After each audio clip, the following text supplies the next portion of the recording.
I don't know if you have ever seen an African, especially a Nigerian, on the street and you said hi to the person won't respond. How do you normally feel? Yes, sometimes we lament that this person is forming, you should be relating to people, especially people of the same community as you, when you are out there in a foreign country. But a lot of Nigerians, they don't care, they don't want to relate with you because of the experiences they may have had with people from the same background.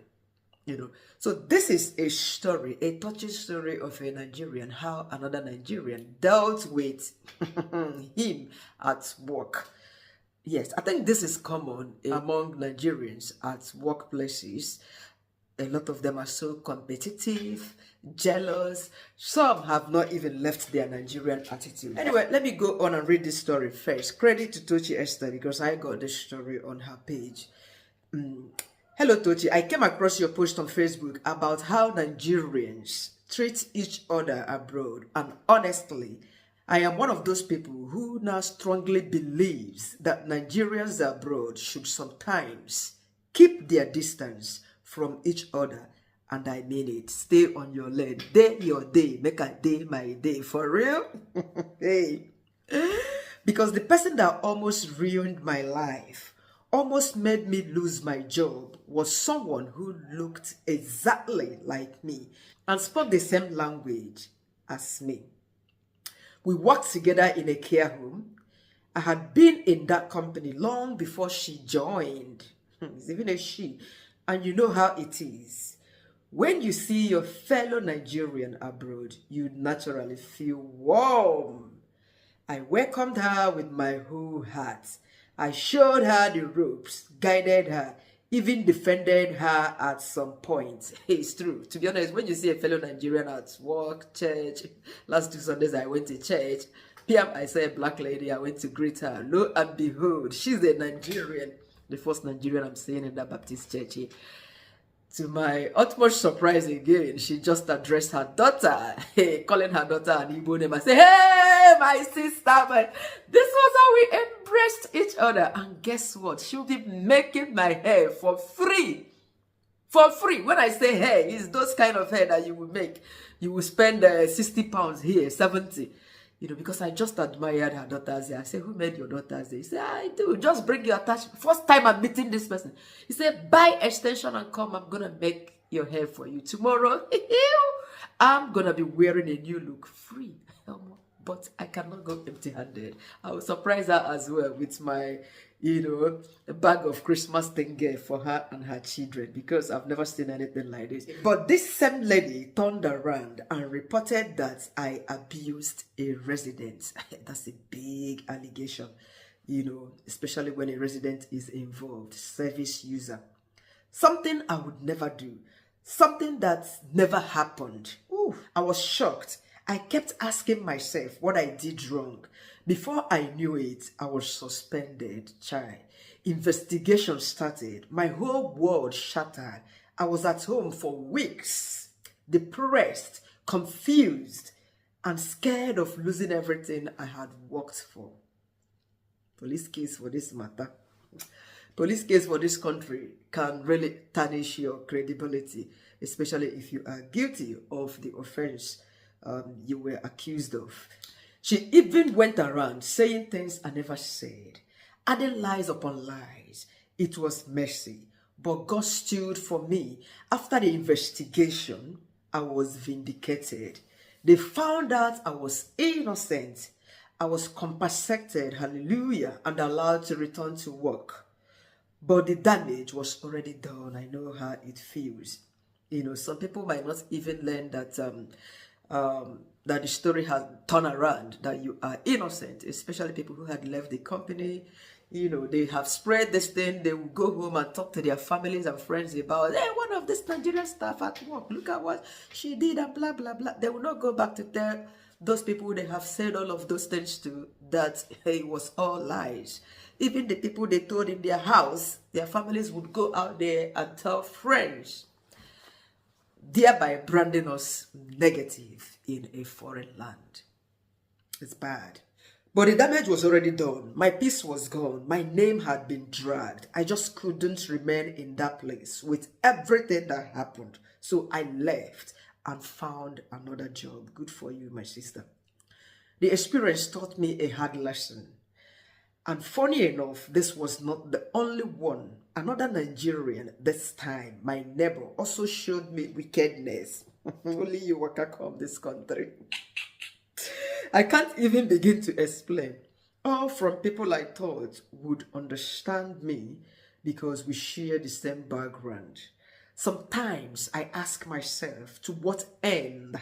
Why do we compete with ourselves this way? Why do some people go so far just to destroy another person? Anyway, I'm fine now. I thank God for seeing me through, but I have learned my lesson.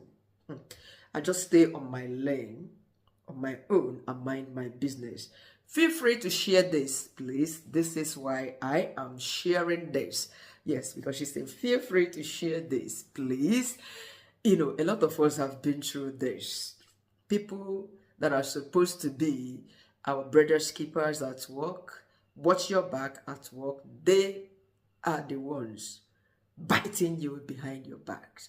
Nigerians are always quick to report another Nigerian. Nigerians are always quick to compete at workplaces.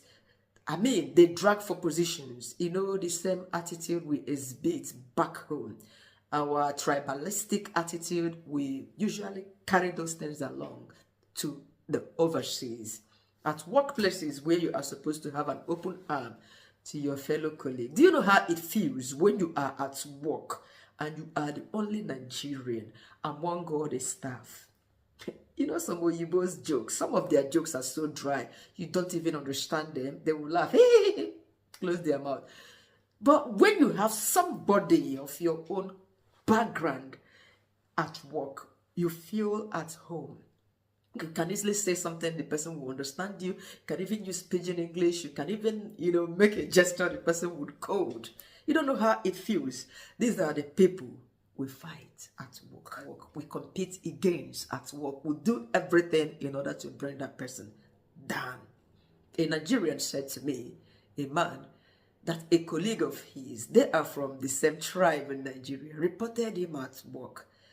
And he's always coming from a far place to work. He said he knows that he will be rushing to catch his boss.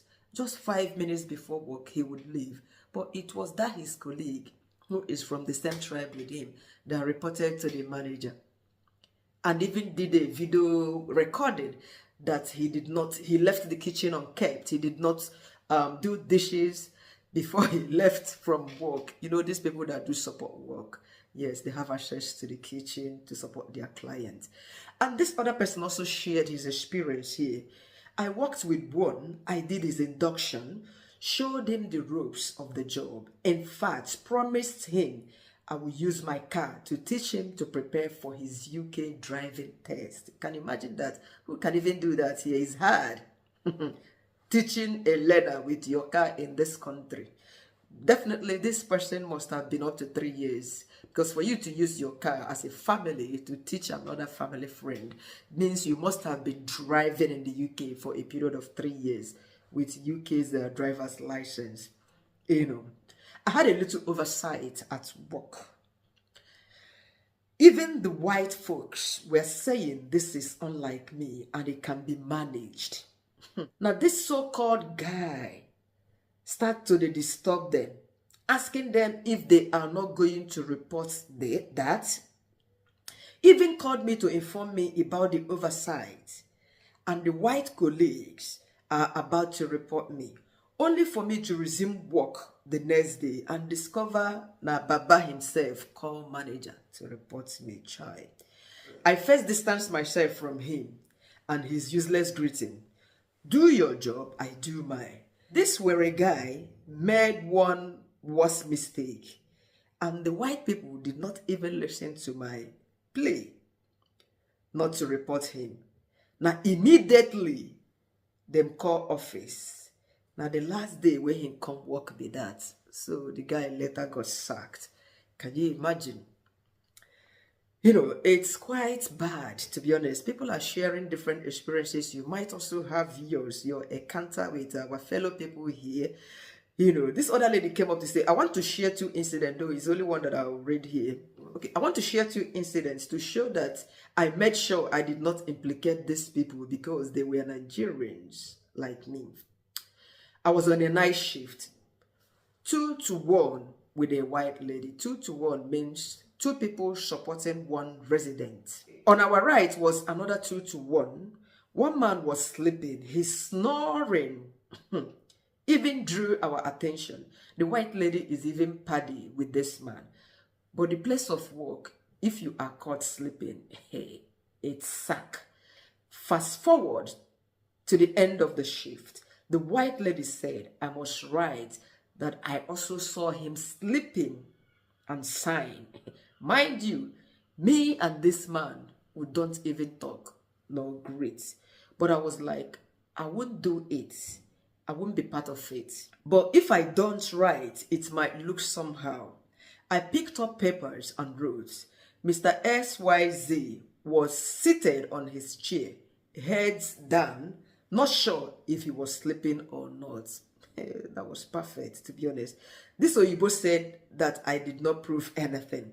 I told her I'm late for my boss and ran. Got so blessed. Before I left that place of work, I still saw the man coming to work. There is no gain to implicate people. God bless you, my sister, for not saying what would have implicated someone else, even though you were sure that the person was snoring so loud. I don't know why our people do this in this foreign land. Why we antagonize, backbite, jealous, compete. This is irrational. And you remember, whatever you do to your colleague at work might affect the person's credibility, might affect the person's DBS, depending on the level of report or the offense, whatever you reported. It will go a long way to prevent that person from getting a job elsewhere. And that person will keep remembering you in a bad way. Look at what this person has done for me. You've denied me of work. I cannot even earn money, blah, blah, blah. Simply because of this, that. You, somebody crying because of you. It is bad. It is bad. So I don't know if you have had similar experience at work. Just leave it in the comment section. But our people, hey, let's do better. Am I the only one who is excited meeting Nigerians? I don't care about where you come from. The place I had lived in the past 4 years before moving down here to Southampton 5 months ago. People that were my family and friends there, I can name them here. Ayo. Mary is also Yoruba. She used to do me cornrow for free. Rume from Middlebelt, married to an Igbo guy. They don't even speak Igbo. Suki from Jos, Suki Yana, God bless you. She recently moved to the States. These are the community of friends. Abby, Tenny, all of these people. Tenny used to do my hair as well. These are the community of people I had around me. We were friends. We talk like families. We share things. We go for parties together. It is a thing of joy seeing another person that understands the joke you crack, your colloquial accent here in the overseas, compared to when you meet just Oyibo, unless an Oyibo person who has traveled far and wide. Some of them have not left their England to a different part of the UK. No, they are just within. They don't know what is happening in other places. Talk more of. They don't even know that Africa is not a country. They will tell you, I traveled to Africa. Africa, 54 countries. They will keep saying, when I visited Africa, she's an African. What does that mean? Just to tell you that a lot of them have not traveled. So they cannot even catch up with your jokes and all of that. When you see your own, this color, embrace them. Be kind to them. Help them if you truly want to help them. Don't backbite. Don't compete. Don't be mean. Don't be wicked. They know they give any award. Yes, for being mean to your color. Thank you once again for watching. I sincerely appreciate your time and your support. Like this video, subscribe to my channel if you haven't, and keep coming back for more. Merry Christmas in advance. Bye for now.